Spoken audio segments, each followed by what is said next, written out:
ہم کیوں نمازوں سے محبت نہیں کرتے؟ بے نمازی، میں آپ کو یقین کریں وہ وعیدیں سنا نہیں سکتا، لیکن ٹرائی ٹو انڈرسٹینڈ یہ جرم کتنا بڑا ہے۔ تمہیں پورے دن میں 5 بار اللہ کی بارگاہ میں سر جھکانے کا ٹائم نہیں ملتا۔ اللہ سے وعدہ کر لو، آج پکی نیت کر لو، کچھ بھی ہو جائے آج کے بعد ہماری کوئی نماز قضا نہیں ہوگی۔ آپ کو پتا ہے نمازی کو تحفہ کیا ملے؟ نماز کے فضائل پہ سنو یار۔ نماز کو عماد الدین کہا گیا، the pillar of اسلام۔ اس بلڈنگ میں کسی بھی بلڈنگ کے پلر نکال دیں، بلڈنگ کا کیا ہوگا؟ گر جائے گی۔ ہماری بلڈنگ کا پلر ہی نہیں ہے، اگر ایمان کا پلر ہے اسلام، نماز جو ہے۔ نماز میرے آقا کی آنکھوں کی ٹھنڈک ہے۔ نمازی کو پل صراط پر نور عطا کیا جائے گا، نمازی کی قبر روشن کر دی جائے گی، نمازی کی قبر کو تا حد نگاہ وسیع کر دیا جائے گا۔ اور سنو، سب سے بڑا انعام جو نمازی کو ملے گا کہ اسے بروز قیامت اللہ کا دیدار کروایا جائے گا۔ جس خالق نے مجھے بنایا اس کا دیدار مجھے کرایا جائے گا، پھر میں نماز کیسے چھوڑوں؟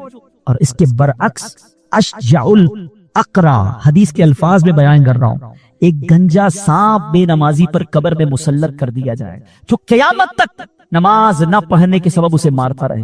کیسے برداشت کرے؟ کیا فائدہ اتنے بڑے بڑے گھروں کا، اتنے پیارے بیڈ رومز کا اور اتنے خوبصورت باتھ روم کا، جس قبر میں جانا ہے اگر وہ سانپ اور بچھو ہیں تو بیکار ہے یہ گھر۔ ارے دنیا میں اللہ نے اچھے گھر دیے، قبر بھی اچھی بنانے کی فکر کرو نا، کہ میں مروں تو ادھر بھی چین سے رہوں۔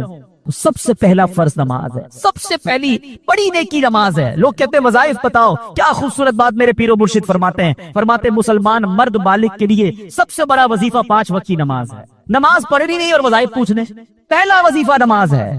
تو آج نیت کر کے جانا ہے۔ اور سنو، بے نمازی کے بارے میں میرے آقا فرماتے ہیں، نبی پاک علیہ الصلوۃ والسلام نے اپنے دونوں ہاتھوں کو اس طرح ملا کر بتایا کہ بے نمازی کو قبر ایسے دبائے گی کہ اس کی پسلیاں ٹوٹ ٹوٹ کر ایک دوسرے میں پیوست ہو جائیں۔ کیسے سہ سکیں؟ بہانے نہ کرو نماز سے، طبیعت ٹھیک نہیں ہے تو فلاں کام ہے، کسی صورت میں نماز معاف نہیں ہے۔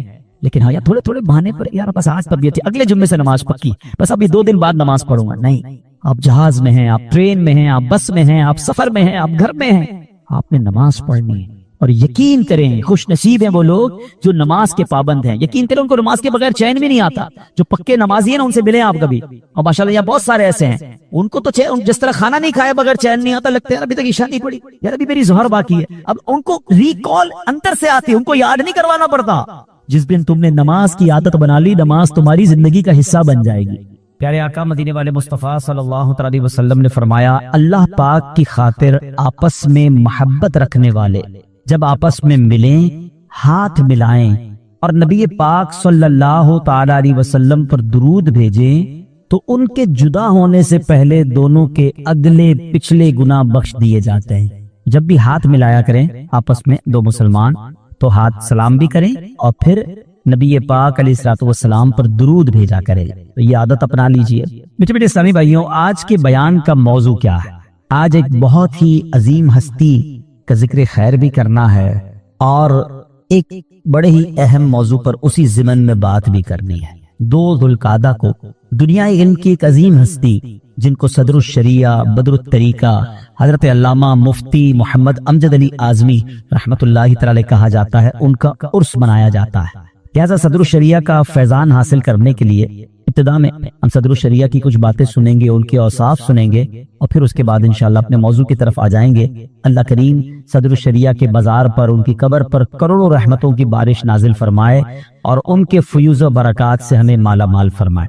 یہ کیسی عظیم ہستی ہیں جن سے انسپریشن کس نے حاصل کی؟ وہ کہتے ہیں نا فیضان وہ جو نظر آتا ہو۔ آج ساری دعوت اسلامی کے جو بانی ہیں، پوری دنیا دعوت اسلامی میں جو اتنا بڑا کام ہو رہا ہے، اس کو سٹارٹ کرنے والے، اس کا بیڑا اٹھانے والے، اس کے لیے کوششیں کرنے والے حضرت شیخ طریقت امیر اہل سنت حضرت علامہ مولانا محمد الیاس اتار قادری۔ آپ اپنے بچپن کا ایک واقعہ سناتے ہیں، فرماتے ہیں میرا بچپن یہ لڑکپن کا واقعہ ہے۔ ایک دن میں اپنے بڑے بھائی جان جو ان کا انتقال ہو گیا، اللہ ان کی بھی مغفرت فرمائے، کہتے ہیں نماز ظہر غالباً میں ادا کر کے کراچی کے علاقے خاردر کے قریب میٹھا در میں بادامی مسجد، وہاں سے باہر نکلا۔ امام صاحب نماز سے فارغ ہو کر مسجد کے باہر آ چکے تھے۔ کسی نے مسئلہ پوچھا تو امام صاحب نے اپنے کسی شاگرد یا کسی نمازی کو کہا کہ ذرا جا کر بہار شریعت لے آؤ۔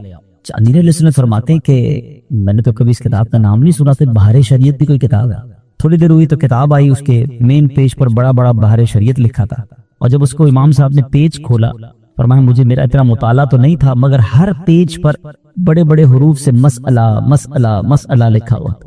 امیر علیہ فرماتے بچپن ضرور تھا مگر مجھے اس وقت بھی شرعی مسئلوں کا بڑا شوق تھا، فقہی مسائل کا بڑا شوق تھا، میرے منہ میں پانی آیا کہ کاش یہ کتاب میرے پاس ہوتی، مگر ظاہر غربت کے دن تھے، بچپن تھا، تو معلوم کرنے پر پتا چلا کہ یہ کتاب 28 روپے کی ملتی ہے۔ یہ بات ہو رہی ہے آج سے اپروکسیمیٹلی 60 سال پرانی۔ امیر علیہ سنت کی ماشاءاللہ عمر 72 سال کی ہے، تو 60 سال پہلے 55 سال پہلے جو بزرگ بیٹھے ان سے پوچھے 28 روپے ایک بڑی اماؤنٹ تھی، 32 روپے کی جلد والی تھی، 28 روپے کی بغیر جلد والی تھی۔ فرماتے تھوڑے تھوڑے پیسے جمع کیے، ایک وقت آیا کہ میرے پاس اتنے پیسے جمع ہو گئے کہ میں نے بہر شریعت خرید لی، بہر شریعت خریدی، گویا مجھے میرے پاس بہت بڑا خزانہ آ گیا۔ اور امیر علیہ سنت فرماتے ہیں کہ یہ وہ دور ہے کہ مفتی امجد علی اعظمی صاحب کا جو فیضان مجھے ملا، بہر شریعت کا فیضان ملا، کہ آپ فرماتے ہیں آج بھی علماء کی ضرورت ہے اور ان کے مبارک مسائل سورج کی کرنوں کی طرح جگمگا رہے ہیں۔ بہر شریعت کو فقہ حنفی کا انسائکلوپیڈیا کہا جائے تو بے جا نہیں ہوگا۔ جس نے آپ میں سے پڑھی وہ جانتے وہ کیا کتاب ہے، یعنی یہ ون آف دا یونیک بک ہے فقہ حنفی کی، کہ اتنے مسائل اس پہ آپ نے تحریر فرمایا اور اتنی باریک بینی سے آپ نے کام کیا۔ تو امیر اہل سنت دامت برکاتہ العالیہ اتنی گہرائی سے مسائل کو آج بھی بیان کرتے ہیں، اور آپ فرماتے ہیں یہ بہر شریعت کا فیضان ہے۔ ایسا لگتا ہے امیر اہل سنت کو بہر شریعت کے بہت سارے مسائل حفظ ہیں، تو ہم کہہ سکتے ہیں کہ آج دنیا میں اتنا بڑا دین کا کام جس شخصیت نے کیا ان کو بھی فیضان نصیب ہوا صدر الشریعہ بدر الطریقہ کا۔ اور یہ اب حضرت مفتی امجد علی اعظمی صاحب کے لیے کتنی بڑی صدقہ جاریہ والی بات ہو گئی۔ ایک نوجوان ہے جو آپ کی کتاب دیکھتا ہے، آپ کی کتاب پڑھنے کا جذبہ پیدا ہوتا ہے، پیسے جمع کر کے خریدتا ہے، اور پھر وہ مسائل ایسے یاد کر لیتا ہے کہ پھر لاکھوں کو مسائل سکھاتا ہے، کروڑوں لوگ اس سے فیضیاب ہوتے ہیں۔ تو آپ سوچیں مفتی امجد علی اعظمی صاحب کا کیا مرتبہ ہوگا۔ یہاں ایک اور چھوٹی سی بات، آج کے نوجوان پیسے جمع کرتے ہیں موبائل خریدنے کے لیے، پیسے جمع ہو رہے ہوتے ہیں موٹر سائیکل خریدنے کے لیے، کوئی گیم خریدنے کے لیے۔ ہمارے ٹارگٹس کچھ اور ہیں۔ اللہ والوں کے ٹارگٹس کیا ہوتے تھے؟ علم مل جائے، دین سیکھ لیں۔ اچھا آج بھی امیر علیہ سنت کا تو ہم نے واقعہ سن لیا، لیکن اگر آپ واقعی کسی صحیح عالم دین سے مل لینا اور ان سے پوچھے کہ آپ کی خواہش کیا ہے، تو وہ تمنا کر کے بیٹھے ہوں گے یا تھوڑے پیسے جمع ہو جائیں تو وہ والی کتاب خرید دی، وہ سیٹ خریدنا ہے، وہ تفسیر کی کتاب خرید، یعنی ان کے لیے خزانہ یہی ہے۔ علم کے جو شوقین ہوتے ہیں نا ان کے لیے خزانہ یہی ہوتا ہے، اور اتنا خوش ہوتے ہیں وہ خرید کے۔ میں تو بہت قریب سے دیکھا ہے کہ وہ کسی کتاب کو خرید کر اتنا خوش ہوں گے کہ بس الحمدللہ یہ کتاب مل گئی۔ کسی اور ملک میں ہوگی تو ادھر پیسے بھجوائیں گے کہ یار کوئی آ رہا ہو تو میرے لیے کتاب لیتے آنا۔ یعنی یہ ہے علم کے جو غواص ہوتے ہیں نا، جو غوطہ لگانے والے ہوتے ہیں، پھر جا کے انہیں موتی ملا کرتے ہیں۔ اللہ مجھے آپ کو بھی علم دین کا شوق نصیب فرمائے۔ یہ جو بہر شریعت ہے نا، یہ 100 سال تقریباً پرانی کتاب ہے، تو اس کی اردو بہت ڈیفیکلٹ تھی، ہر آدمی پڑھ نہیں سکتا تھا۔ الحمدللہ امیر اہل سنت نے بچپن میں جس وقت خریدی تھی، کون سوچ سکتا تھا کہ یہ وہ بندہ، یہ وہ بچہ کتاب خرید رہا ہے کہ اس کے بعد ایک ایسا ادارہ بن جائے گا کہ جو ہزاروں کتابیں لکھے گا۔ اور بہر شریعت جو ہے دنیا اسلام میں اگر آسان زبان میں تخریج کے ساتھ بہترین بائنڈنگ میں اگر کسی تنظیم نے شائع کی ہے تو وہ بھی دعوت اسلامی ہے۔ اب آپ بہر شریعت پڑھیں تو بہت آسان لگتی ہے۔ اچھا اور آسان کر دیا، شاید 3-4 ہزار روپے کا سیٹ بنتا ہے آج کے دنوں میں، کوئی کہے یار اتنا بڑا سیٹ خریدیں گے، بہر شریعت کی ایپلیکیشن بنا دی، موبائل ایپلیکیشن میں آپ بہر شریعت ڈاؤن لوڈ کر لیں۔ اب جو مسئلہ معلوم کرنا ہے آپ اس میں لکھیں نماز، تو نماز کے جتنے مسائل ہیں وہ اس ایپلیکیشن کے ذریعے بہر شریعت سے وہ ایپلیکیشن آپ کو نکال کے دے دے گی۔ یعنی میں ایک اور بات کہوں، پہلے کے زمانے میں نا جتنا پیچھے جائیں شوق زیادہ تھا مگر علم سیکھنا مشکل تھا۔ آپ نے وہ روایتیں سنی ہوگی نا کہ صحابہ کرام، اولیاء کرام مہینوں کا سفر کرتے تھے ایک حدیث سننے کے لیے۔ پتا چلتا تھا کہ فلاں ملک میں ایک راوی ہیں جن کے پاس ایک حدیث ہے، وہ روایت کرتے ہیں حدیث کو، سفر کر کے جاتے تھے اور وہ ایک حدیث سنتے تھے، پھر سفر کر کے واپس آتے تھے۔ پھر اگلا دور آیا جو 100, 150, 200 سال پرانے سے کتابیں لکھی گئیں، مگر موبائل ایپلیکیشن یہ سب تو نہیں تھا۔ اب دین سیکھنا جتنا آسان ہے، پچھلے 1400 سالوں میں دین سیکھنا اتنا آسان نہیں تھا، مگر شوق چلا گیا، ذوق چلا گیا۔ یعنی اب تو اتنا آسان ہو گیا ہے، نہ کتابیں خریدنے جانا ہے، نہ کتابوں کے لیے کوئی لائبریری بنانی ہے، اب تو ڈاؤن لوڈ کر لیں بھائی اور پڑھتے جائیں۔ اب تو آڈیو بکس آ گئی ہیں، آن لائن کورسز آ گئے ہیں، درس نظامی بھی بندہ آن لائن کر سکتا ہے۔ مگر بات وہی ہے کہ وہ ذوق اور وہ شوق نہ رہا، وہ علم کی قدر نہ رہی۔ ہم جس شخصیت کی بات کر رہے ہیں وہ علم کے سمندر تھے، صدر الشریعہ بدر الطریقہ کی تو کیا بات ہے، اور ان کی قدر وہی جانتا ہے جس نے بحر شریعت پڑھی ہو۔ اللہ کریم ہم سب کو ان کے صدقے علم نافع نصیب فرمائے۔ آپ کا کچھ تعارف سن لیتے ہیں۔ محسن اہل سنت، خلیفہ اعلی حضرت، مصنف بحر شریعت حضرت علامہ مفتی امجد علی اعظمی رضوی، سنی، حنفی، قادری، برکاتی رحمت اللہ تعالی علیہ 1300 سنہ ہجری میں ہند کے ایک قصبے مدینۃ العلماء گوسی شریف میں پیدا ہوئے۔ آپ نے ابتدائی تعلیم اپنے دادا مولانا خدا بخش سے گھر پر ہی حاصل کی، پھر اپنے قصبے ہی میں مدرسہ ناصر العلوم میں پڑھتے رہے۔ اس کے بعد آپ پیلی بھیت میں حضرت مولانا وسیع احمد صورتی کی خدمت میں حاضر ہوئے، ان سے دورہ حدیث مکمل کیا۔ درس نظامی یعنی عالم کورس مکمل ہونے کے بعد صدر الشریعہ صوبہ بہار ہند میں مدرسہ اہل سنت میں آپ نے پڑھانا شروع کیا۔ اسی دوران بریلی کے تاجدار امام عشق و محبت اعلی حضرت کی زیارت نصیب ہوئی، اعلی حضرت سے بیعت کا شرف حاصل کیا۔ صدر الشریعہ کو یہ بھی شرف حاصل ہوا کہ 18 سال سیدی اعلی حضرت امام اہل سنت کی صحبت اور خدمت میں حاضر رہے۔ مرشد کامل کا منظور نظر امجد علی، مرشد کامل کا منظور نظر امجد علی، اس پہ دائم لطف فرما چشم حق بین رضا۔ اے میرے بیچے اسلامی بھائیوں، صدر الشریعہ نے ساری زندگی دین متین کی خدمت میں گزار دی۔ اچھا یہاں ایک اور بات بھی بتا دوں، یہ جو کنز الایمان شریف ہے نا، ترجمہ قرآن کنز الایمان جو اعلیٰ حضرت نے لکھا، یہ بھی مفتی امجد علی اعظمی رحمت اللہ تعالی علیہ نے ضد کی تھی۔ اعلیٰ حضرت سے بار بار عرض کرتے تھے کہ حضور آپ ایک ترجمہ قرآن دے دیں، آپ فرماتے میرے پاس ٹائم ہی نہیں ہے، مصروفیت بہت زیادہ تھی، فتاوے لکھنے ہوتے تھے، لوگ ملنے آتے تھے، کہ حضور بس آپ ترجمہ دے دیں جو آپ کے قلم سے نکلے گا، ایسا ترجمہ دنیا میں اور کوئی نہ ہوگا۔ بہت انہوں نے جس کو کہتے ہیں نا فالو کیا، اور سیدی اعلیٰ حضرت نے انہی کے ذمے کام لگا دیا۔ فرمایا ٹھیک ہے، عصر کے بعد تھوڑا وقفہ ہوتا ہے، میرے پاس آ جایا کرو، تم قرآن کی آیت تلاوت کرتے رہنا، میں ترجمہ زبانی بیان کرتا جاؤں گا۔ اچھا یہ کنز الایمان کا جو ترجمہ ہے نا، وہ ترجمہ لکھنے کے لیے علماء بڑی بڑی ڈکشنریاں، بڑی بڑی تفاسیر، بڑی بڑی کتابیں لے کر بیٹھتے ہیں، پھر ایک ایک آیت کا ترجمہ ہوتا ہے۔ اعلیٰ حضرت امام اہل سنت نے جو کنز الایمان عطا فرمایا، جس کی آج پوری دنیا میں دھوم ہے، مفتی امجد علی اعظمی حاضر ہوتے تھے، کاغذ قلم لے کر آیت تلاوت فرماتے، اعلیٰ حضرت فی البدی رائٹ اوے اس کا ترجمہ بتاتے جاتے، وہ لکھتے جاتے۔ اچھا مفتی امجد علی اعظمی کہتے میری ڈیوٹی یہ تھی کہ میں یہ ترجمہ لکھنے کے بعد گھر جاتا اور مختلف تفاسیر نکالتا، علماء کرام کے ترجمے نکالتا، عربی کی کتابیں نکالتا، اور اس کے ساتھ اعلیٰ حضرت کا ترجمہ میچ کرتا۔ کہتا جب ساری تفسیر پڑھتا تو سمجھ آتی تھی کہ ان سب تفسیروں کا نچوڑ اعلیٰ حضرت نے ترجمہ کنز الایمان میں عطا فرما دیا ہے۔ تو یہ بھی احسان ہے مفتی امجد علی اعظمی صاحب کا کہ سیدی اعلیٰ حضرت کو تیار کیا کہ آپ ترجمہ قرآن کنز الایمان عطا فرمائیں۔ بہرحال آپ کا انتقال بھی کیسا شاندار ہوا ہے، مرنا تو سبھی نے ہے، مگر آپ کا سفر حج میں انتقال ہوا۔ آپ اپنے شہر سے بمبئی تشریف لائے، وہاں سے پانی کے جہاز میں لوگ حج پر جاتے تھے، مگر آپ پانی کے جہاز میں سوار ہونے سے پہلے ہی آپ کو نمونیا ہو گیا، اور سفینے میں سوار ہونے سے پہلے ہی ذوالقعدۃ الحرام کی دوسری شب 12:26 پر اس دنیا فانی سے آپ رخصت ہوئے۔ اور سبحان اللہ، یہ کیا فضیلت کو حاصل ہوئی کہ حدیث پاک کے مطابق جو شخص حج کے لیے گھر سے نکلے اور راستے میں وفات پا جائے، قیامت تک اس کے لیے حج کرنے والے کا ثواب لکھا جائے گا۔ آئے ہائے ہیں، اللہ ہمیں بھی راہ مدینہ میں موت عطا فرمائے، اللہ کرے مدینے میں گنبد خضرا کے سامنے موت عطا فرمائے، سبحان اللہ۔ تو میٹھے اسلامی بھائیوں، اب صدر الشریعہ بدر الطریقہ کی اور کچھ باتیں بھی سن لیں، جس سے مجھے اور آپ کو کچھ سیکھنے کو ملے اور اپنی ذات میں امپلیمنٹیشن کر سکے۔ صدر الشریعہ کا بہت سارا عبادت کا شوق تھا، مگر نماز کا یہ عالم تھا، اللہ، نماز کی پابندی کا عالم یہ تھا، کبھی آپ کی نماز قضا نہیں ہوتی تھی، شدید سے شدید بیماری میں بھی آپ نماز ادا فرماتے۔ ایک بار آپ اجمیر شریف میں تھے، آپ کو شدید بخار ہوا، بے ہوشی طاری ہو گئی، ظہر کے وقت شروع ہونے سے پہلے آپ بے ہوش ہو گئے، عصر تک اسی حالت میں رہے۔ جیسے ہی بیدار ہوئے نا، تو آپ نے اپنے شاگرد سے کہا یہ بتاؤ ظہر کا وقت باقی ہے کہ نہیں؟ کہ حضور ظہر کا وقت تو چلا گیا۔ اللہ، اب یہ سننا تھا کہ آپ کے چہرے کی کیفیت ایسی ہو گئی کہ بہت تکلیف ہوئی ہو، آنسو نکلنا شروع۔ حضور خیر تو ہے؟ کہاں تکلیف ہو رہی ہے؟ تکلیف نہیں ہو رہی، بس تکلیف یہ ہو رہی ہے کہ ظہر قضا ہو گئی۔ کہ حضور آپ تو بے ہوش تھے، جب بندہ بے ہوش ہوتا ہے تو وہ مکلف نہیں ہوتا، اس کو گناہ نہیں ہوگا۔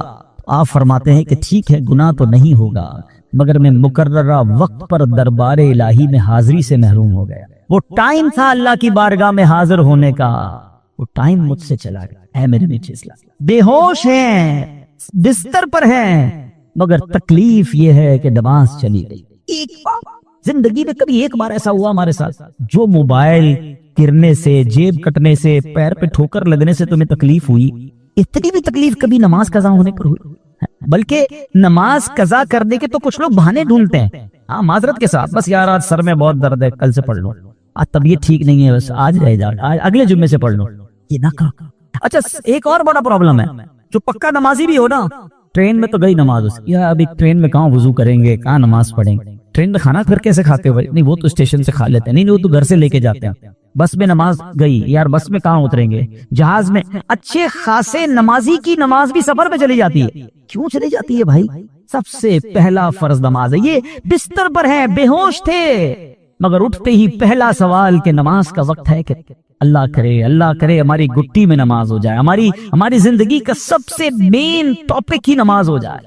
اور یہ فرض بھی تو ایسا ہی ہے نا، سب سے پہلا فرض ہے نماز، اور پھر نماز کے بعد افضل لوگ وہ ہیں جس کو بہت پسند کیا گیا، وہ جماعت ہے، کہ بندہ نماز بھی پڑھے اور جماعت کے ساتھ پڑھے، مسجد میں آ کر پڑھے.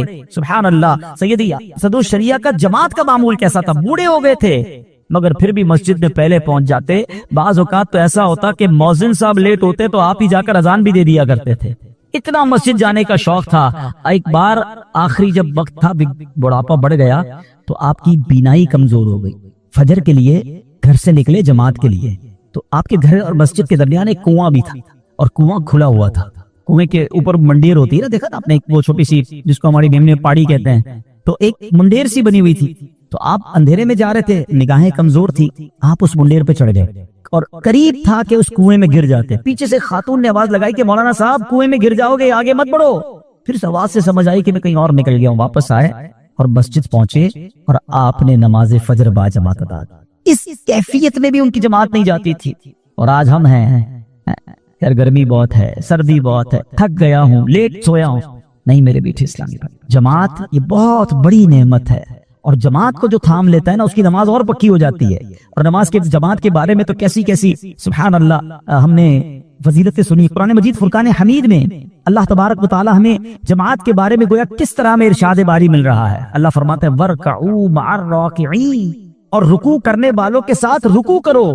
اس آیت کی تفسیر میں کیا ہمیں سننے کو ملتا ہے؟ آپ سنیں اور ایمان تازہ کریں کہ مفسر قرآن حضرت مفتی احمد یار خان نعیمی فرماتے ہیں اس آیت کا مطلب یہ ہے کہ جماعت سے نماز پڑھا کرو، کیونکہ جماعت کی نماز تنہا نماز پڑھنے سے 27 درجے افضل ہے. ہر مسلمان مرد جو عقل مند ہے، پاگل نہیں ہے، بالغ ہے، نابالغ نہیں ہے، آزاد ہے، غلام نہیں ہے جیسے پہلے کے دور میں غلام ہوتے تھے، اور مسجد تک پہنچنے کی طاقت رکھتا ہے، اس پر 5 نمازیں مسجد میں آ کر با جماعت ادا کرنا واجب ہے.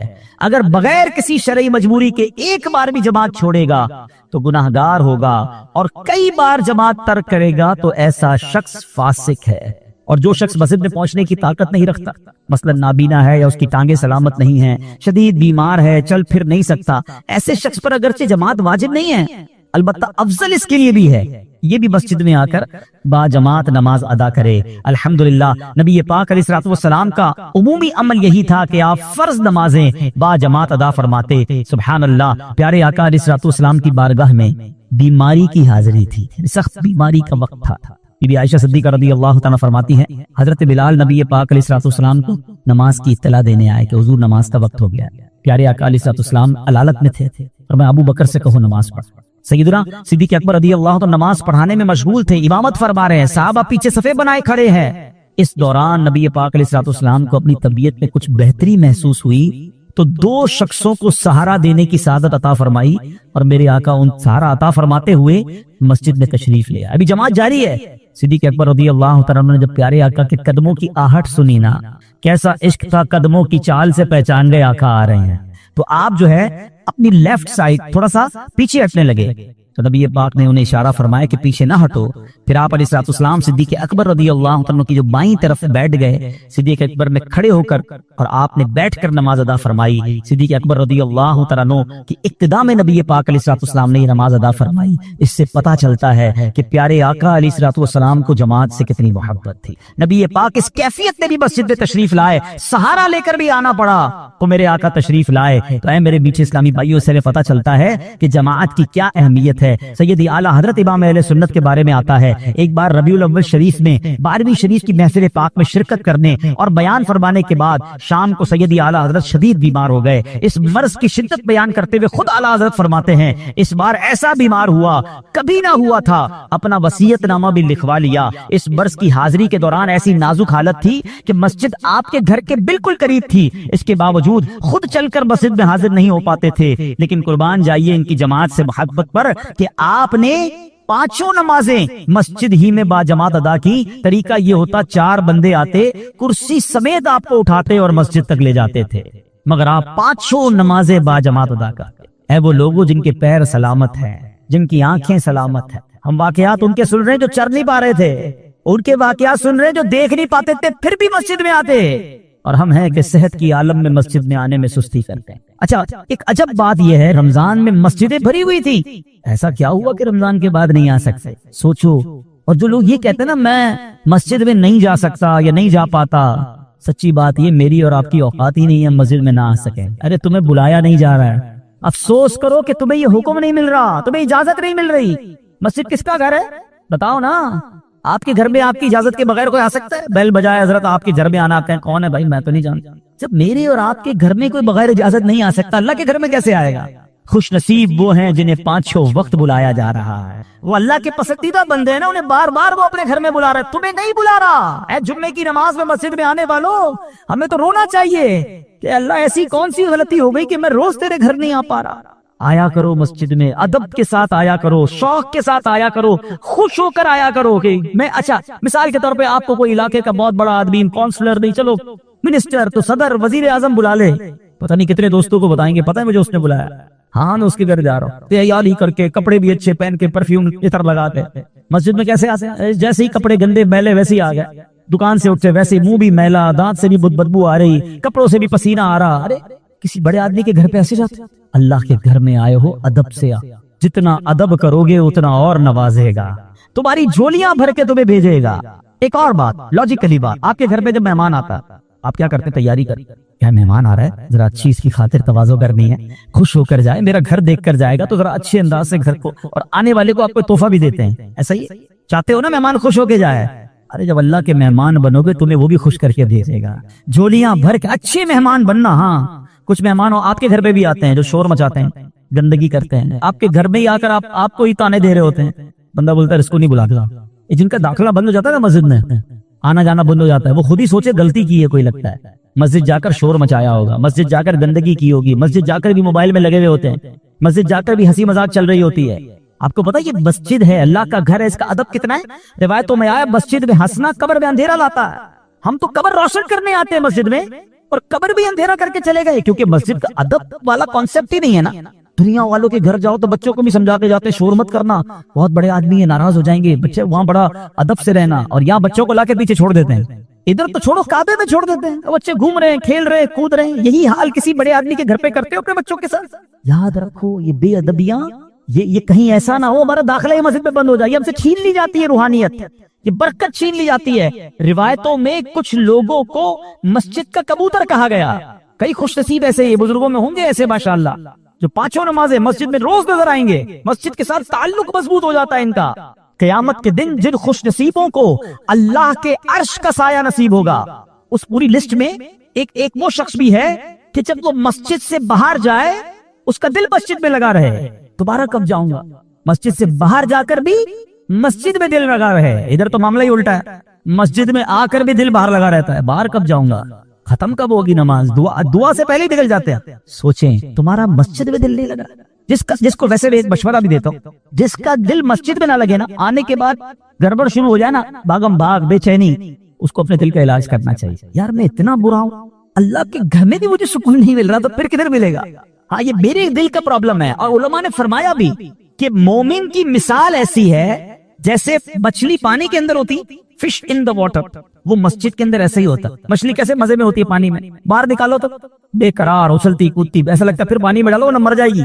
فرمایا یہ مومن کی مثال ہے، مسجد میں آئے سکون جیسے ٹھکانے پر آ گیا. لیکن ادھر معاملہ الٹا ہے، کچھ لوگوں کا حال ایسا ہوتا ہے کہ fish out of the water ہوتی ہے، مسجد میں آ کے ہی بے چینی، بار بار گھڑی دیکھ رہے ہیں، امام صاحب 1 منٹ لیٹ ہو گئے. ہاں ایسے بھی ہوں گے ہمارے یہاں کچھ، امام صاحب کو روک لیتے ہیں، حضرت 2 منٹ آج نماز لیٹ ہو گئی، آپ نے آج 1 منٹ دعا لمبی کرا دیا. ارے اللہ کے، اچھا یہی 2 منٹ کا شکوہ کرنے والا بار پان کی دکان پہ آدھا گھنٹہ کھڑا ہوگا، ادھر کوئی ٹینشن نہیں. اللہ کے گھر میں 2 منٹ زیادہ کیوں گزر گئے؟ ارے نماز ختم بھی ہو جائے پھر بھی کیا جلدی ہے جانے کی؟ کس کے گھر میں بیٹھے ہو؟ رحمان کے گھر میں بیٹھے ہو، رحیم کے گھر میں بیٹھے ہو، کریم کے گھر میں بیٹھے ہو، دینے والے کے گھر میں بیٹھے ہو. مشکل حل کرنے جدھر سے حل ہونا ہے، جتنے تمہیں دکھ ہے نا، بیمار ہو، قرضے میں ہو، ٹینشن میں ہو، روزگار پرابلم، اولاد کا مسئلہ، رشتوں کی رکاوٹ، what ever calamity you have, سب حل اسی کے در سے تو ہونی ہے، اور اس کریم کے در پر آ کر بھاگنے کی پڑی ہے. سچ بتاؤں کبھی کبھی مسجد کے کونے میں بیٹھ جایا کرو، اللہ سے باتیں کیا، ہاں اللہ سے باتیں کیا، یہ کمال ہے. یقین بتاؤں دنیا میں بڑے آدمی سے بات کرنے کا موقع نہیں ملتا، ٹائم پہلے لینا پڑتا ہے. اول تو ٹائم ہی نہیں ملتا، مل بھی جائے تو کسی سیکرٹری کے تھرو ٹائم ملتا ہے، وہ پہلے ہی بتا دیتا ہے صاحب بہت بیزی ہیں، 5 منٹ سے زیادہ بات نہیں کر سکتے. ہاں آپ 5 منٹ بات کریں، پیچھے سے وہ آ جائے گا سر آپ کا ٹائم پورا ہو گیا، دوسرے صاحب آ رہے ہیں. اتنا مشکل ہے دنیا میں بڑے لوگوں سے بات کرنا. اگر میں بتاتا ہوں جس نے کائنات بنائی ہے اس سے بات کرنا کتنا آسان ہے، اس خالق سے، اس مالک سے، بڑے بڑے شہنشاہوں کو شہنشاہی جس نے عطا کی ہے. میرے اور رب کے بیچ میں کوئی سیکرٹری نہیں ہے، ہاتھ اٹھاؤ اور ڈائریکٹ بات کرنا شروع، جتنی دیر کرنی ہے کرو نا بات. اور وہ خود فرماتا ہے ادعونی استجب لکم، مانگو میں تمہیں عطا کروں. وہ دینے کے لیے تیار ہے. ہم پکارتے، ہمیں جلدی اتنی ہے، ہمیں اس کے گھر میں چین ہی نہیں آ رہا. ارے 2 رکعت نفل پڑھ لی، کبھی تسبیح پڑھ لی، سب چلے گئے تو کونے میں اللہ سے باتیں شروع کر دی. سوچو نا اپنی ماں سے جب آپ تڑپ کر بات کرتے ہو تو ماں سینے لگا لیتی ہے. جب اللہ سے عرض کرو گے کہ مولا پریشان، اے میرے مولا پھنس گیا ہوں، اللہ بہت گناہ ہو گئے ہیں، نہیں چھٹ رہے گناہ، مالک کسی طریقے سے بچا لے، بندہ تیرا ہوں، برا ہو گیا ہوں تو اچھا کر دے. وہ چاہے تو سب ٹھیک ہو جائے گا نا. یا اللہ نمازوں پہ دل نہیں لگ رہا، اے اللہ سجدوں کی لذت نہیں مل رہی، اللہ تلاوت کرتا ہوں تو دل چاہتا ہے بند کر دوں قرآن، میں اور پڑھنا چاہتا ہوں، اللہ آنکھیں حرام دیکھنے سے بچ نہیں پا رہی، کرم کر، میں کیسے جہنم کا عذاب سہ سکوں گا مولا. اے اللہ حرام روزی سے بچا لے، میری روزی میں برکت بولو نا جو دل میں، اللہ سے کون روک رہا ہے تمہیں؟ اور جس زبان میں بات کرنی ہے کرو. ارے وہ تو دلوں کے حال جانتا ہے، وہ تمہاری کیفیات کو دیکھ رہا ہے. اس کے گھر میں آئے ہو تو مانگو نا اس سے. ارے تمہارے گھر آ کر کوئی رونا شروع کر دے، خالی ہاتھ لوٹاؤ گے کیا اسے؟ تمہارا مہمان تمہارے ڈرائنگ روم میں بیٹھ جائے اور رونا شروع کر دے کہ پریشان ہو، تو کیا دھکے دے کے نکالو گے؟ تم بولو گے گھر کے اندر آ گیا ہے، مہمان ہے، کچھ تو کرنا پڑے گا. ارے قریب کے گھر میں آ گئے جب تم اور ادھر آنسو بہانا شروع کر دیے تو کیا خالی لوٹائے گا؟ تمہیں اندازہ ہی نہیں کہ اس کے گھر میں آ کر دل سے مانگنے پر وہ کیا کیا عطا فرمائے. آنا جانا رکھو، تھام لو مسجد. علماء کہتے ہیں اگر کسی کے ایمان کو چیک کرنا ہے نا، اس کے ایمان کی اسٹرینتھ کو چیک کرنا ہے، تو یہ چیک کرو کہ وہ مسجد میں کتنا آتا جاتا ہے. اب اپنے آپ سے سوال کر لو کہ ہمارا مسجد میں کتنا آنا جانا. اور پھر عشاء کی جماعت اور فجر کی جماعت. اللہ، عشاء جس نے با جماعت پڑھی آدھی رات عبادت کا ثواب، فجر با جماعت پڑھی مزید آدھی رات. علماء کہتے ہیں عشاء فجر جماعت سے پڑھنے والا، فجر جماعت سے پڑھنے والا ایسا ہے جیسے اس نے پوری رات عبادت میں گزاری. خوش نصیب ہے وہ لوگ، واقعی خوش نصیب ہے جن کی جماعت نہیں جاتی. جماعت کو تھام لو. اب کاروباری لوگ بیٹھے، تھوڑا کاروباری انداز سے سمجھا دیتا ہوں. کوئی مال آپ کا بکتا ہے 10 روپے کا، ٹھیک ہے، اور یہی مال آپ حیدرآباد جا کر بیچے تو 270 روپے کا بکے گا. 27 ٹائم ملٹیپلائی ہو جائے. 1000 روپے کی آئٹم 27,000 کی بکے گی. حیدرآباد چھوڑو، دبئی بکے گی تو وہاں چلے جاؤ گے. 27 ٹائم ڈبل کے لیے لوگ دنیا میں کسی ملک چلے جاتے ہیں تو 27 ٹائم ثواب ہے. جماعت سے نماز پڑھنے کا ثواب میں گھر میں پڑھوں تو 1، اور مسجد میں آ کر جماعت سے پڑھوں تو 27 گنا ثواب. علماء نے تو جماعت کی برکت بتائی نا. ایک بزرگ کے بارے میں آتا ہے کہ آپ سے کسی وجہ سے ایک جماعت چلی گئی، بہت افسردہ ہوئے. فرماتے ثواب حاصل کرنے کے لیے 25 بار اسی نماز کو پڑھ لیا کہ 25، ایک روایت کے مطابق 25 ٹائم ثواب ہے، ایک روایت کے مطابق 27 ٹائم ثواب. کہتے میں نے 25 بار اس نماز کو پڑھا.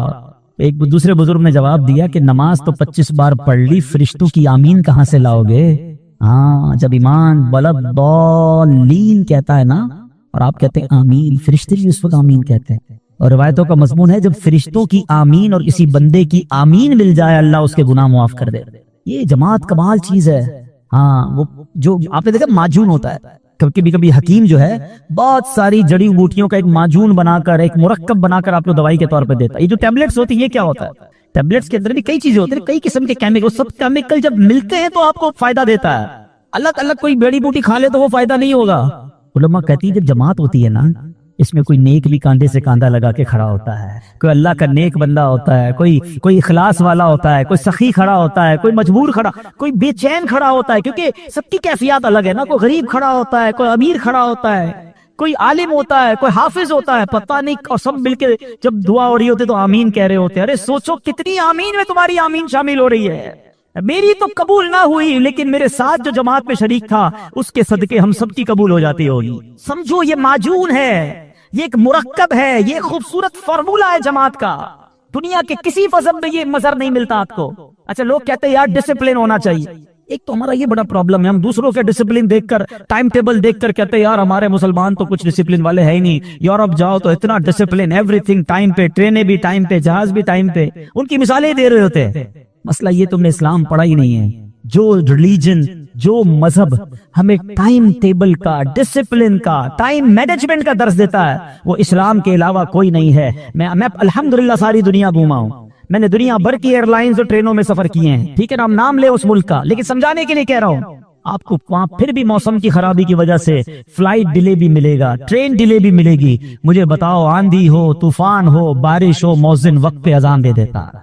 دنیا کی لاکھوں مسجدیں ہیں, آن ٹائم اذان دی جاتی ہے, آن ٹائم جماعت کھڑی ہوتی ہے. ارے 1 2 4 ٹرینیں اور پلین ٹائم پہ چلا لینے سے کچھ نہیں ہوتا. ہر دنیا میں رنگ و نسل کے امام اور مؤذن ہوتے ہیں, مگر لاکھوں مسجدوں میں آن ٹائم اذان ہونا, آن ٹائم جماعت ہونا. ارے 1 منٹ پہلے مغرب میں ہم افطار نہیں کرتے, 1 منٹ پہلے سحری بند کر لیتے ہیں, 1 منٹ بعد کھانا نہیں کھاتے. اتنی ٹائم مینجمنٹ دنیا میں اور کون سے مذہب میں ہے؟ ارے اسلام تو صبح شام ہمیں ٹائم مینجمنٹ سکھا رہا ہے. وقت ختم ہو گیا تو نماز قضا ہو جائے گی, وقت شروع نہیں ہوا تو نماز تم نہیں پڑھ سکتے. ہمیں کتنا ٹائم کا پابند کیا گیا ہے. یہ الگ بات ہے اگر ہم اپنی لائف پہ امپلیمنٹیشن نہ کریں, ورنہ ٹائم مینجمنٹ جتنی خوبصورت انداز میں اسلام عطا کرتا ہے, دنیا میں اور کوئی مذہب عطا نہیں کرتا. اتنا لوگوں کے دیکھ کر ڈی مورلائز نہ ہو جایا کرو. میں آپ کو بتاتا ہوں ٹائم مینجمنٹ اور مینجمنٹ کے ساتھ, ڈسپلن کے ساتھ ٹریول کیسے ہوتا ہے. دنیا میں کئی آپ نے بڑے بڑے جو جس کو کہیں جلسے ہوتے ہیں, بڑے بڑے ایونٹ ہوتے ہیں. کتنے لوگ ہوتے ہیں؟ 25,000 50,000, بہت بڑا ایونٹ ہو گیا 1,00,000 2 لاکھ. حج میں کتنے لوگ ہوتے ہیں؟ اللہ پاک کووڈ کا خاتمہ فرمائے, پھر حج کے سفر شروع ہو, 35 لاکھ لوگ ٹائم کے ساتھ چل رہے ہوتے ہیں. آج رات مزدلفہ میں گزارنی ہے تو سب نے مزدلفہ میں گزارنی ہے. ہاں اب ٹائم کے ساتھ چلنا ہے. آج مینا میں رات گزارنی ہے تو مینا میں گزارنی ہے. عرفات میں ہونا ہے تو عرفات میں ہونا ہے. ایسی مینجمنٹ, اتنا ٹائم ٹیبل, اتنا ڈسپلن, سبحان اللہ. اتنے بجے سے اتنے بجے تک کنکری مارنی ہے تو اسی پہ کنکری مارنی ہے, لاکھوں لوگوں نے مارنی ہے. اسلام تو پریکٹیکلی ہماری ساری عبادتیں ہمیں ٹائم مینجمنٹ سکھا رہی ہیں کہ وقت کی اہمیت کیا ہے. اب بندہ نماز بھی پڑھے اور باقی کام سارے دیر سے کر رہا ہو تو قصور تو اس کا ہے. نماز تو روز ٹائم سکھا رہی ہے کہ جب نماز ٹائم پہ پڑھنی ہے تو باقی کام بھی ٹائم پہ کرنے ہیں. وعدہ کرنا ہے تو پورا کرنا ہے, کسی کو ٹائم دینا ہے تو ٹائم پہ پہنچنا ہے. ایک بات تو یہ کلیئر ہو گئی. اب دوسری بات, جو مساوات کا درس ہے نا جماعت, اللہ اکبر, یہ سیکھنے والی بات ہے. جو لوگ تھوڑا سا کمپیریٹیو ریلیجن پڑھا ہوا ہے, جنہوں نے دیگر مذاہب کے بارے میں معلومات کی ہے, میں مذہبوں کا نام نہیں لیتا, کئی مذہب ایسے ہیں جن میں الگ الگ قوموں کے الگ الگ عبادت کے ٹائمنگز ہیں, یا ان کے چرچز ہی الگ بنے ہوئے ہیں. فلاں کمیونٹی کا چرچ الگ, فلاں اس کا عبادت گاہ الگ, اس قوم کی عبادت گاہ الگ. یعنی وہ ایک ہی مذہب والے لوگ ہیں مگر ایک ساتھ عبادت نہیں کر سکتے کیونکہ قوم الگ ہے, سٹائل الگ ہے, ان کی کاسٹ الگ ہے. میں کئی چیزیں نہیں بول پا رہا, لیکن آپ اشارہ سمجھ رہے ہوں گے. جن کو دنیا پر کچھ توجہ ہے, نظر ہے, مگر جماعت کے اندر ایک ہی صف میں کھڑے ہو گئے. محمود آیا, اربوں پتی بھی کھڑا ہے, اسی کا ڈرائیور بھی کھڑا ہے, بلکہ بعض اوقات تو ایسا بھی ہوتا ہے کہ سیٹھ مقتدی ہوتا ہے اور جاب کرنے والا امامت کر رہا ہوتا ہے. وہ سیٹھ کہتا ہے پیچھے اس امام کے. ارے ایسا منظر دنیا میں کدھر ملتا ہے کہ علماء ہو, حفاظ ہو, بچے ہو, بوڑھے ہو, کسی بھی جناب رنگ و نسل سے ہو, افریقن ہو یا عربی ہو, گورا ہو یا کالا ہو, اللہ کا بندہ ہے, مسلمان ہے, وہ ایک صف میں کھڑے ہو کے نماز پڑھ رہا ہے. پوری دنیا میں یہ منظر آپ کو کسی اور ریلیجن میں نہیں ملتا. جو مسلمان مسلمانوں کے اندر مساوات کا درس ملتا ہے، یگانگت کا درس ملتا ہے، یہ سرکار کے امتی ہونے کا احسان ہے ہم پر۔ تو اے میرے میٹھے اسلامی بھائیوں، ذرا سوچو، آج میں یہ کہہ رہا ہوں تو آپ کو جماعت والوں پر پیار آ رہا ہے کہ جو جماعت پڑھتے ہیں کتنے اچھے لوگ ہوتے ہیں، سب ایک ہی صف میں کھڑے ہو جاتے ہیں۔ جب مجھے اور آپ کو یہ سن کر اچھا لگ رہا ہے، میرے رب کی رحمت کیسی برستی ہوگی۔ اے سب کھڑے ہیں لائن سے، ہیں کسی بھی رنگ سے ہیں، کسی بھی نسل سے ہیں، مالدار ہے، غریب ہے، سیٹھ ہے، نوکر ہے، مزدور ہے، عالم ہے، سب کاندھے سے کاندھا ملا کر کھڑے ہیں۔ جب یہ منظر میرے رب کی رحمت ملاحظہ کرتی ہوگی، کیسی رحمتیں برستی ہوں گی۔ تو اے میرے میٹھے اسلامی، جماعت اپنی زندگی میں نماز کی جماعت کو مضبوطی سے تھامیے، اور نماز قضا ہونے کا تو تصور بھی نہیں ہونا چاہیے، یعنی یہ تو ہماری ڈکشنری میں ہی نہیں ہونا چاہیے کہ نماز بھی قضا ہو سکتی ہے، یہ پاسبل ہی نہیں ہے۔ آپ اگر چاہیں گے نا نماز پڑھنا، راستے خود نکلیں گے، آپ ٹرین میں بھی پڑھ لو گے، آپ جہاز میں بھی پڑھ لو گے، آپ بس اگر چاہتے ہیں، کھانا بھی تو کھا ہی لیتے ہیں نا۔ میں آپ کو ایک دو ایگزامپلز دیتا ہوں، پھر بات کو کنکلوژن کی طرف لاتے ہیں۔ زندگی میں بہت ساری چیزیں ایسی تھی جو پہلے زندگی میں نہیں تھی۔ مثال کے طور پہ کسی کو اللہ نہ کرے کوئی بیماری ہو جائے تو دوائی ڈاکٹر کہتا ہے بھائی 3 ٹائم کھانی پڑے گی، شوگر ہو گئی ہے، کولیسٹرول ہو گیا، یہ فلاں دوائی نہیں کھاؤ گے تو طبیعت اور خراب ہو جائے۔ دوائی پہلے لائف میں نہیں تھی، لیکن اب کیا کیا، جب دوائی آ گئی تو ہم نے اس کا اپنے زندگی میں سیٹ کیا۔ ناشتے کے بعد کھانی ہے تو گھر والوں کو بھی بتا دیا، دوپہر کو کھانی ہے تو آفس میں ایک ٹیبلٹ کی ڈبی رکھ دی، اپنے اسٹاف کو بھی بتا دیا بھائی ٹائم پہ یاد دلا دینا، جیب میں بھی رکھنا شروع کر دیا یار بھول نہ جاؤں۔ یعنی جو چیز لائف میں امپورٹنٹ ہوتی ہے ہم اس کو اپنی لائف کا حصہ بنا لیتے ہیں۔ جس کی زندگی میں نماز امپورٹنٹ ہے نا، میں آپ کو صحیح بتا رہا ہوں، یا بہت سارے ایسے لوگ ہوں گے کہ جن کی زندگی میں نماز اتنی اہم ہے کہ نماز نہ پڑھے تو چین نہیں آتا۔ ایسا ہوتا ہے نا، یار نماز نہیں پڑھی ہے، ان کو تھوڑی تھوڑی دیر خود ہی ریکال آ رہی ہوتی ہے، یار ابھی تک عشاء نہیں پڑھی، وہ بے چین رہیں گے، ان کو خود ہی ان کی باڈی نماز پڑھوائے گی، کیونکہ ان کو ویسے ہی چین نہیں آ رہا جیسے کھانا کھائے بغیر آپ کو چین نہیں آتا۔ تو ایسی اپنی زندگی کا حصہ جس دن آپ نے نماز سے بنا لیا نا، تو الارم خود ہی بجے گا اندر، خود ہی آپ تیار ہو جائیں گے۔ پھر ایک اور بڑا مسئلہ ہے فجر کا۔ لوگ کہتے ہیں یار 4 نمازیں تو پڑھ لیتے ہیں، فجر نہیں ہو پاتی، کیوں بھائی؟ کہتے ہیں آنکھ نہیں کھلتی۔ بڑا عجیب بات ہے، تمہاری فجر میں آنکھ نہیں کھلتی، کبھی ایسا ہوا کہ صبح 7 بجے کی فلائٹ اس لیے مس ہو گئی ہو کہ آنکھ نہ کھلی ہو؟ 7 بجے کی فلائٹ تھی تو رات تو سویا ہی تھا میں حضرت، خوشی کے مارے 4 بجے ایئرپورٹ پہنچ گیا۔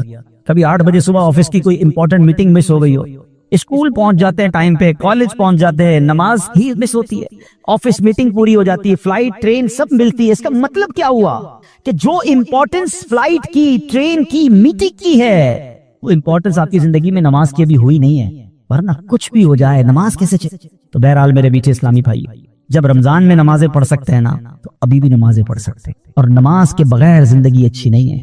نماز کو پتہ ہے احادیث میں کیا کہا گیا؟ الصلاۃ عماد الدین، یہ مسجد میں پلر ہے، عماد کہتے ہیں ستون کو، یہ ستون ہے، نماز دین کا ستون ہے۔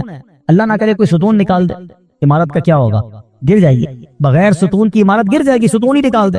ہماری دین کی عمارت کا ستون نماز کو کہا گیا ہے، اگر وہ ستون نکل گیا تھا یہ دین کی عمارت ہی کہیں بیٹھنا چاہے۔ میرے میٹھے اسلامی بھائی، آج پکی سچی نیت کر کے جانا ہے۔ صدر الشریعہ کا جذبہ دیکھو، اولیاء کرام کی باتیں ہوئی ہیں کہ آج کے بعد ہماری کوئی نماز قضا نہیں ہوگی۔ اچھا صرف نماز نہیں، جماعت بھی قضا نہیں ہوگی انشاءاللہ۔ ہاں یہ جو برکت ہے نا نمازیوں کی برکت، یہاں نہ جانے کون کون آتا ہوگا، اللہ کے گھر کی برکت، پھر 27 گنا ثواب۔ تو بیپاری بنو نا بھائی، تھوڑی سی زندگی رہ گئی، یہ زیادہ نیکیاں کمانی ہیں، اور مسجد میں آ کر بیٹھنے کی بھی عادت ڈالے۔ حدیث پاک سن لیتے ہیں، حضرت ابو سعید خدری رضی اللہ تعالیٰ عنہ اس کے راوی ہیں کہ اللہ پاک کے آخری رسول مقبول صلی اللہ علیہ وسلم نے فرمایا، جب بندہ با جماعت نماز پڑھے پھر اللہ پاک سے اپنی حاجت یعنی ضرورت کا سوال کرے تو اللہ پاک اس بات سے حیا فرماتا ہے کہ بندہ حاجت پوری ہونے سے پہلے لوٹ جائے۔ اچھا واللہ میں نے یہ حدیث پڑھی نہیں تھی، لیکن بات میں نے یہی کہی تھی، کیسے اللہ تمہیں خالی لوٹائے گا؟ اور دیکھو میرے آقا نے بھی حدیث وہی بھائی، اللہ یہ حیا فرماتا ہے کہ کیسے بغیر حاجت پوری کیے کیسے لوٹائے گا؟ اس کے گھر میں آؤ گے تمہاری جھولی بھر کے لوٹائے۔ تو بس اب تو یہ کمال ہو گیا نا، ساری حاجتیں پوری کروانی ہیں تو با جماعت نماز، اور آ کر پھر دعا میں بھی سکون کے ساتھ بیٹھا کرے۔ اللہ کریم ہم سب کو مسجد میں آنا جانا اور با جماعت نماز پڑھنے کی توفیق عطا فرمائے۔ اور الحمدللہ اس کی اتنی فضائل ہیں کہ ایک بہت خوبصورت خلاصہ بیان کر دیتا ہوں، مزید جذبہ بیدار ہو، پھر انشاءاللہ بیان کو ختم کرتے ہیں کہ احادیث کے مطابق فرض نماز جماعت سے ادا کرنے میں ایمان والا ہونے کی گواہی ہے۔ سبحان اللہ کہتے رہے۔ اللہ پاک با جماعت نماز پڑھنے والوں کو محبوب رکھتا ہے۔ نماز با جماعت تنہا یعنی اکیلے پڑھنے سے 27 درجے افضل ہے۔ اللہ پاک اور اس کے فرشتے با جماعت نماز پڑھنے والوں پر درود بھیجتے ہیں۔ با جماعت عشاء کی نماز پڑھنا گویا آدھی رات عبادت کرنا ہے۔ فجر کی نماز باجماعت پڑھنا گویا پوری رات عبادت کرنا ہے۔ باجماعت نماز پڑھنے والا پل صراط سے سب سے پہلے بجلی کی مانند گزرے گا۔ باجماعت نماز ادا کرنے والوں کی شان و شوکت دیکھ کر اہل محشر رشک کریں گے، اس کے گناہ بخشتے جائیں گے۔ جو نماز باجماعت کے لیے مسجد میں آئے اس کو ہر قدم کے بدلے ثواب ملے گا۔ مسجد کی طرف جانے والے کے ہر قدم پر ایک درجہ بلند ہوتا ہے، ایک گناہ مٹا دیا جاتا ہے۔ اللہ کریم اس کے لیے صبح و شام جنت میں مہمانی کا اہتمام فرمائے گا۔ نماز کے لیے اٹھنے والا ہر قدم صدقہ ہے۔ بندہ جب تک نماز کا انتظار کرتا رہے بھلائی پر رہے گا، اللہ پاک کی حفاظت میں رہے گا، شیطان سے محفوظ رہے گا۔ باجماعت نماز پڑھنے والے کو روز قیامت عرش کا سایہ نصیب ہو۔ آئے ہائے ہائے، اتنے انعام ہو تو پھر جماعت کیسے قضا ہوتی ہے؟ انشاءاللہ باجماعت نماز پڑھیں گے۔ اللہ پاک عمل کرنے کی توفیق عطا فرمائے۔